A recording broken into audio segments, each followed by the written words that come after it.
Market లో invest చేసి మీ డబ్బులు డబుల్ చేసుకోవాలనుకుంటున్నారా? సుందరరామిరెడ్డి గారి సెమినార్ కి అటెండ్ అవ్వండి.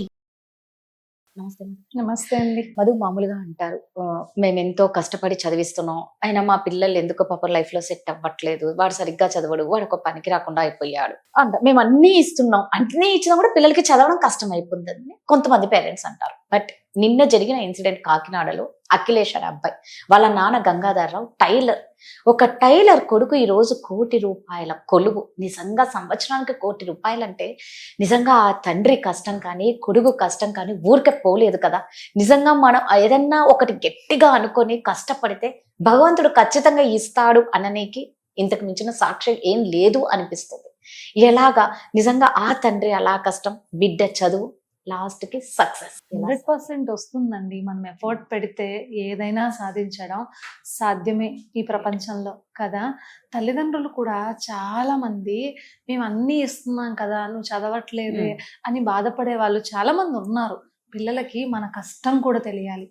మన కష్టం కూడా తెలిసినప్పుడే వాళ్ళు దాన్ని బాధ్యతగా చేయగలుగుతారు. వాళ్ళకి మన మీద ఇష్టం ఉండాలి, ప్రేమ ఉండాలి. అలాగే మినిమం 5th క్లాస్కి వచ్చేసరికి వాళ్ళ గోల్ మీద వాళ్ళకి క్లారిటీ రావాలి, మీకు కాదు. తల్లిదండ్రులు ఏం చేస్తారంటే 10th వచ్చాక పక్కింటి వాడు ఏం చదువుతున్నాడు, ఎదురింటి వాడు ఏం చదువుతున్నాడు, మీకు దేంట్లో చదివితే ఎక్కువ అమౌంట్ వస్తుంది, ఎక్కువ లైఫ్ సెటిల్మెంట్ అవుతుంది, ఈ థాట్ ప్రాసెస్ లోనే ఉన్నారు చాలా మంది పేరెంట్స్. బట్ అలా కాదు. 5th క్లాస్కి వచ్చేసరికి తనకి ఏది ఇంట్రెస్ట్, దేని మీద తనకి ప్యాషన్ ఉంది అన్నది మనకు కాదు, ఆ బిడ్డకు ఒక అవగాహన రావాలి. దానికి ఒక అనాలిసిస్ ఉంది. అంటే దాన్ని మనము టెస్ట్ చేయొచ్చు అనమాట. దేని మీద ఇంట్రెస్ట్ ఉందని ఒక ఫామ్ లాగా వస్తుంది. దాన్ని ఫిల్ చేసి తెలుస్తుంది అవుట్కమ్, మీకు ఏది ఇంట్రెస్ట్ అని. సో ఆ సైడ్ వాళ్ళని అలవాటు చెయ్యాలి మెల్లమెల్లగా. నేను ఖచ్చితంగా ఈ గోల్ రీచ్ అవ్వాలని ఆ అబ్బాయి కానీ అమ్మాయి కానీ అనుకోవాలి, మనం కాదు. మనం అనుకుంటే మనం పుష్ చేస్తూనే ఉంటాం. బట్ వాళ్ళు అనుకున్నారు అనుకోండి, మనం అసలు వాళ్ళకి చెప్పాల్సిన అవసరమే లేదు. రైట్, నిజం మధు, కరెక్ట్. ఇప్పుడు అబ్దుల్ కలాం గారు అన్నారు, నిజమైన కళ నిన్ను నిద్రపోనివ్వదని కదా. నిజమైన కళ నువ్వు నిజంగా నేను సాధించాలి అని అనుకున్నావు అనుకోండి, ఆ కళ మిమ్మల్ని నిద్రపోనివ్వదు. అలా పిల్లలకు కూడా వాళ్ళంతటా వాళ్ళకే ఒక కళ, డ్రీమ్ ఉండాలి, నేను ఇది సాధించాలి అని. అప్పుడు వాళ్ళకు కూడా నిద్ర పట్టదలిసి చేసే వరకు. బట్ మనం ఏం చేస్తామంటే ఏది ఎక్కువ ప్యాకేజ్ వస్తుంది, ఏది తక్కువ వస్తుంది, మన కుటుంబంలో డాక్టర్ ఫాదర్, సో నువ్వు కూడా డాక్టర్ చదువు, ఇంజనీర్ ఫాదర్, సో నువ్వు కూడా ఇంజనీర్ చదువు, నేను డాన్సర్ కాలేకపోయాను, నా పాప డాన్సర్ అవ్వాలి. మన డ్రీమ్స్ అని వాళ్ళ మీద పెడదాం. అది ఎప్పుడు చేయకూడదు. నాన్న నీకేమి ఇష్టం అది చెయ్యి, అందులో నువ్వేం చేయగలవు అన్నది నువ్వు ఆలోచించు అని చెప్పి వాళ్ళతో మనం డిస్కస్ చేయాలి. అలా చేసినప్పుడు వాళ్ళకి మంచిగా ఒక థాట్ వస్తుంది. దాని మీద మనం వర్క్ చేయించాం అనుకోండి, ఇష్టంగా చదువుతారు. ఇష్టం లేనిది చదివిస్తే వాళ్ళు చెయ్యలేరు, వాళ్ళు ఎన్రోల్ చేస్తారు. ఇప్పుడు మనం కూడా ఇప్పుడు ఈ కాలంలో అండి 100 మందిని తీసుకోండి, ఎంతమంది సాటిస్ఫాక్షన్ గా జాబ్ చేస్తున్నారు? 90 మెంబర్స్ కాదు. ఓన్లీ జీతం కోసం, మంత్ జరగాలి కాబట్టి, లైఫ్ లెర్నింగ్ కోసం జరగాలి కాబట్టి చేస్తున్నారు, అవునా కాదా? బట్ ఇంకొచ్చే కాలంలో అలా అయితే అస్సలు చేయలేం. ఈ pressure, target, emotional stress, traffic, maintenance, ఈఎంఐలు, ఫ్యామిలీ స్ట్రెస్, ఇన్ని మనం చేయగలమా? అస్సలు చేయలేం. కాబట్టి పిల్లలకి ప్యాషన్ ఉండాలి. నేనేం సాధించాలి, ఏం చెయ్యాలి, నేనేం చెయ్యగలను, దానివల్ల నెక్స్ట్ మన దేశానికి ఏం మంచి జరుగుతుంది, నా కుటుంబానికి ఏం మంచి జరుగుతుంది, నేను ఆత్మ సంతృప్తిగా నేనేం పొందగలుగుతాను అన్న క్లారిటీ వాళ్ళకు ఉండాలి. అప్పుడు వాళ్ళు దాని మీద ప్యాషనేట్గా వర్క్ చేస్తారు, చదువుతారు, గోల్ సాధిస్తారు. అలా కాకుండా మనకి ఏదో అమౌంట్ ఉంది కాదా అని చెప్పి మనం ఒక సిబిఎస్ఈ స్కూల్లో వేసి, ఐఐటి కరికులంలో వేసి, ఒక జైలు లాగా వాళ్ళని ఆ రూమ్లో బంధించి నువ్వు చదువు, వృద్ధుడే, మార్నింగ్ 5కి లేస్తే నైట్ 11 వరకు ఒక పిల్లాడు చదువుతున్నాడు అనుకోండి, ఎన్ని అవర్స్? దాదాపు వాళ్ళు చదువుతున్నది 16-15 గంటలు. మధ్యలో no games, no walking, no exercise, తినడం చదవడం, నిద్రపోవడం, అంతే. మీ బాడీలో ఫిజికల్ మూమెంట్ లేకపోతే బాడీ షార్ప్ అవ్వదు, చదివింది గుర్తుండదు, time waste, money waste, everything waste. పిల్లలకి చదివింది బాగా గుర్తుండాలంటే ఫస్ట్ 1 యాక్టివిటీ బేస్డ్ ఉండాలి. బాగా వాటర్ తాగాలి, మంచిగా న్యూట్రిషియస్ ఫుడ్ తీసుకోవాలి. ఎందుకంటే వాళ్ళు చదివేటప్పుడు బ్రెయిన్ బాగా వర్క్ చేయాలంటే న్యూట్రిషన్ బాడీకి ఉంటేనే బాడీ బ్రెయిన్కి సపోర్ట్ చేస్తుంది.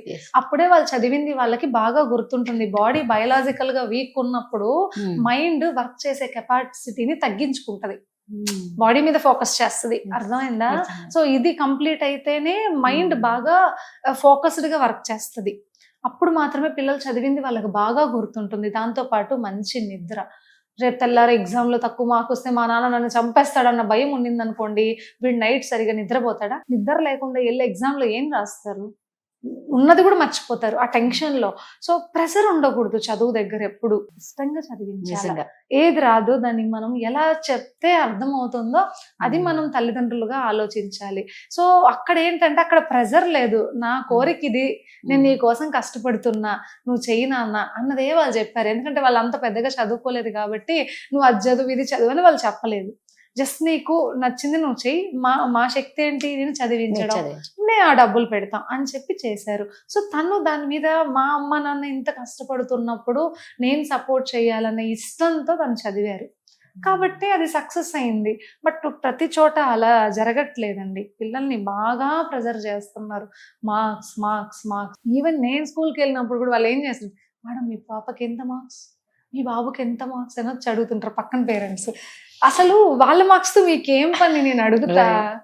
నేను కూడా ఏం ఫీల్ అవ్వనండి, తక్కువ మార్క్స్ వచ్చినా కూడా ఏమీ పర్వాలేదు. ఇప్పుడు నేను అంటాను 10th క్లాస్ లో మనకి 100కి 100 మార్కులు వచ్చినాయి, ఆ మార్క్స్ తో ఎవడిస్తాడు మనకు ఉద్యోగం? ఈ రోజుల్లో ఐఐటి జాబ్ వచ్చినా కూడా మార్క్స్ తో ఇస్తున్నారా? మనకు ఉన్నటువంటి కమ్యూనికేషన్ స్కిల్స్, మనకు ఉన్నటువంటి క్రియేటివిటీ, దాన్ని బట్టే జాబ్ ఇస్తున్నారు. కానీ ఎక్కడైనా మీకున్న మార్క్స్ ని బట్టి ఇవ్వడం ఎప్పుడో ఆపేశారు. ఇంకా గవర్నమెంట్ జాబ్స్ అంటారా, అవి అసలు కౌంట్లోకి తీసుకోవాల్సిన అవసరం లేదు. జాబ్స్ ఉన్నదేమో 10, మనుషులు ఉన్న వాళ్ళేమో 1000 మంది. ఇంకా దానికోసం మీరు ఎందుకు ఆ బిడ్డను అట్లా ప్రెజర్ చేసి హింసిస్తున్నారు? చాలా వరకు అండి ఐఐటి, నీట్ ఇలాంటి క్యాంపస్ ఇంటర్వ్యూస్ కోసం, జాబ్స్ కోసం, లేకపోతే ఆ కోర్సెస్ కోసం పిల్లల్ని బాగా హరాస్ చేస్తున్నారు. నువ్వు తెచ్చుకోకపోతే మాకు అవమానం అని చెప్పి. అది కరెక్ట్ కాదు. నువ్వు చేయగలవు, నేను ఉన్నాను, నీ ప్రయత్నం నువ్వు చెయ్యి అని చెప్పగలగాలి. ఇప్పుడు ఓడిపోయినా గెలిచినా ఆ బిడ్డ నీ కొడుకే కదా, అంతే రైట్. అంటే గెలిస్తే నువ్వు పక్కన ఉంటావు, ఓడిపోతే ఉండవా? అప్పుడు తల్లిదండ్రి ఎందుకు అవుతావు? ఒక బిజినెస్ పర్సన్ అవుతావు ఖచ్చితంగా. ఇప్పుడు మన బాస్ మనం మంచిగా పని చేసి జీతంలో పెట్టుకుంటారు, లేకపోతే తీసేస్తారు. వాళ్ళకి నీకేం తేడా ఉంది? వాళ్ళు బిజినెస్, మీరు బిజినెస్ చేస్తున్నారు. తల్లిదండ్రులుగా మీరు బిజినెస్ చేయొచ్చా? ఓడిపోయినప్పుడు దగ్గర తీసుకోగలగడమే నిజంగా తల్లి ప్రేమ, తండ్రి ప్రేమ కదా. అది మర్చిపోయారండి జీవిత పరుగులో, మర్చిపోయాం మనం అందరం కూడా. ఒక్క మార్క్ తక్కువ అయితే ఎందుకు నీకు 99 వచ్చాయి, ఎందుకు 100 రాలేదని అడిగే తల్లిదండ్రులు ఉన్నారు, ఇప్పటికీ ఉన్నారు. చాలా మంది నా దగ్గరకు వస్తున్నారు, మేడం అస్సలు చెప్పిన మాట వినట్లేదు, అస్సలు చదవట్లేదు, మీరు చెప్పండి ఎన్ని మార్క్స్ వచ్చాయి? 75 మేడం. 75 తక్కువ, సూపర్ అండి బాబు అనుకున్నా నేను. 75 వచ్చాయంట. అది సిబిఎస్ఈ కరికులం లో కొంచెం టఫే ఉంటది, దాంట్లో 75 రావడం అంటే అది మంచి ఇంటెలిజెంట్ అనే చెప్పుకోవాలి. ఎందుకు రాలేదు మేడం 100? మేము చెప్పిస్తున్నాంగా, మాకు వచ్చాయిగా, మా పిల్లడికి ఎందుకు రావు? మీ కాలంలో మీకు ఫోన్లు ఉన్నాయా అండి? మీకు డిస్ట్రాక్షన్ ఉందా? మీకు ఎంత సిలబస్? ఓహా అని తిప్పి కొడితే 4 బుక్కులు మీరు చదివేసినారు, అయిపోయింది. ఇప్పుడు ఎన్ని బుక్స్? వాళ్ళ బ్యాగ్ మీరు ఒక్కరోజన్నా మోయగలరా? మోసి చూడండి, అంత బ్యాగ్ ఉంది, అంత టెన్షన్ ఉంది, అంత స్ట్రెస్ ఉంది. అది బాల్యం అంటే మనం బ్రతికింది, ఇప్పుడు బ్రతుకుతున్న పిల్లలది కాదు. నిజంగానే వాళ్ళకి జైలు శిక్ష అది. నాకైతే అనిపించింది, చాలా స్కూల్స్కి వెళ్ళాను నేను, నిజంగా వాళ్ళకి జైలు శిక్ష అది. ఆ రూమ్ లో కూర్చోబెట్టేసి ఆ ఎన్విరాన్మెంటే బాగాలేదు.